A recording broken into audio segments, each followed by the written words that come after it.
کہ ڈکشنری میں جو لغت میں فرقے کا لفظ ہے اس کا مطلب کیا ہے؟ فرق کہتے ہیں ٹوٹ کے الگ ہونے والے کو. یہ پتا بھی جب ٹوٹ کے الگ ہوتا ہے درخت سے یہ فرق کہلاتا ہے. تو یہ فرقہ مسلمانوں سے الگ ہوا، نمبر 1. نمبر 2، یہ سنیوں کا فرقہ تھا یا شیعہ کا؟ سنیوں کا. غلام احمد قادیانی خود حنفی تھا، اس کے استاد دیوبند اور اہل حدیثوں کے بزرگ ہیں. سنیوں کا ایک ٹوٹ کے فرق الگ ہوا. لیکن آج کی ڈیٹ میں ڈکشنری کے اعتبار سے تو ہم انہیں فرقہ بول سکتے ہیں، لیکن اصطلاحاً فرقہ نہیں بولیں گے، اس لیے کہ وہ نان مسلم اقلیت 1973 کے آئین میں ڈکلیئر ہو چکے ہیں. اگر کوئی فرقہ لغت کے معنوں میں بول بھی دیتا ہے تو اس کے اوپر کوئی کفر اسلام کا مسئلہ نہیں بن جائے گا. اپروپریٹ ورڈ یہی بولا جا سکتا ہے. مذہب تو بول ہی نہیں سکتے آپ. بعض کہتے ہیں نہیں قادیانی مذہب کے. او اللہ کے بندو، آپ کو مذہب کا پتہ ہی نہیں مطلب کیا ہوتا ہے. مذہب کہتے ہیں روش کو. مذہب کون سی روش؟ اہل سنت میں آپ کو پتا ہے 5 مذاہب ہیں، حنفی، شافعی، مالکی، حنبلی اور اہل حدیث.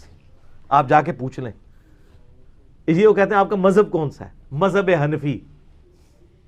وہ کہتے ہیں اسلام تو دین ہے، مذہب ہمارا حنفیت ہے، شافعیت ہے، حنبلیت ہے. تو پھر آپ قادیانیت کو پھر مذہب کہہ سکتے ہیں؟ نہیں. اچھا، دوسری ٹرم بولی جاتی ہے مسلک. مسلک کہتے ہیں راستے کو، جیسے کہ حنفی دیوبندی، حنفی بریلوی، یعنی مذہب کے اندر بھی آگے جو بیچ میں پگڈنڈی ہے. یا شیعہ کے ہاں جو ہے وہ اثنا عشری، زیدیہ، اس طرح.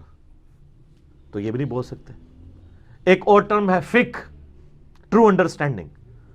فقہ حنفی، شافعی، مالکی، وہ بھی نہیں آپ بول سکتے. تو پھر آپ اپروپریٹ ورڈ کون سا بولیں گے؟ فرقہ. وہ بھی لغت کے معنوں میں کہ وہ ٹوٹ کے الگ ہوئے ہیں. لیکن اس پہ آپ اہل سنت کو آپ بلیم نہیں کر سکتے، کیونکہ اہل سنت نے اس فرقے کی خود تکفیر کر دی. جس طرح کہ شیعہ نے اپنے نصیریہ فرقے کی، جو شام کے اندر پایا جاتا ہے، تکفیر کی ہے کہ وہ حضرت مولا علی رضی اللہ تعالیٰ عنہ علیہ السلام کو خدا کے درجے پہ فائز کرتے ہیں. تو شیعہ نے ان کو خود کافر ڈکلیئر کر دیا. اہل سنت نے خود قادیانیوں کو کافر ڈکلیئر کر دیا. شیعہ بھی ان کے ساتھ شامل ہوئے کہ انہوں نے نبی علیہ السلام کے بعد ایک جھوٹی نبوت جو ہے وہ کلیم کی ہے، اور اس پہ ترا یہ کہ جو اس جھوٹی نبوت کو نہ مانے ان کو کافر کہنا شروع کر دیا.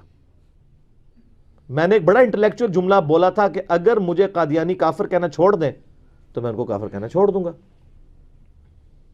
لوگ کہتے ہیں یہ دیکھو جی، یہ دیکھو جی.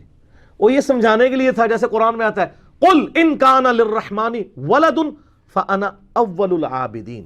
اے نبی علیہ السلام فرما دو کہ بالفرض اگر اللہ کا کوئی بیٹا ہوتا تو سب سے پہلے میں اسے پوچھ رہا ہوتا. تو قرآن میں تو لم یلد ولم یولد، یہ جملہ بولنے کی کیا ضرورت ہے؟ سمجھانے کے لیے. اور یہ میں نے بڑا انٹلیکچوئل جملہ بولا تھا.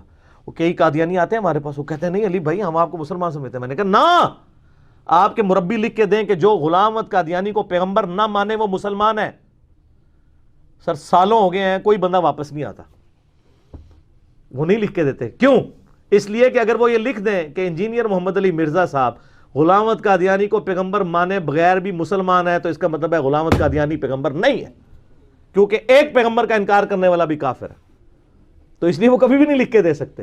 یہ اس بند گلی میں چلے جاتے ہیں، پھر اس کی بنیاد پہ پھر وہ ہماری تکفیر کر رہے ہیں. ظاہر ہے تو جب کوئی بندہ مجھے کافر کہہ رہا ہے، ایک غریب تو بدتمیز ایک غلط چیز کو کلیم کر کے الٹا مجھے بھی کافر کہہ رہا ہے، تو سر مجھے پھر یہ حق پہنچتا ہے کہ میں اس کی تکفیر کروں.